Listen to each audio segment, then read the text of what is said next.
What's going on, guys? It's Retail 34 here, and it's been a while, but I'm back.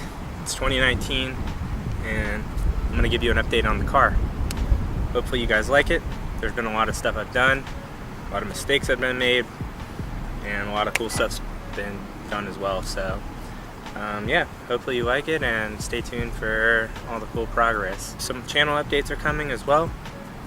I'm gonna be doing fitness stuff, as well as my car stuff, as well as talking about the automotive industry and things that are going on.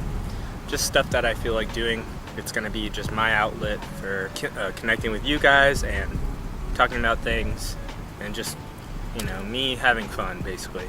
I'm going to look at it as a hobby now and just try to have a good time with it. So feel free to comment down below, like, subscribe, do all that stuff. Most importantly, comment, because I'm going to try to respond to every single person and just get some real good engagement going on. So here's the car.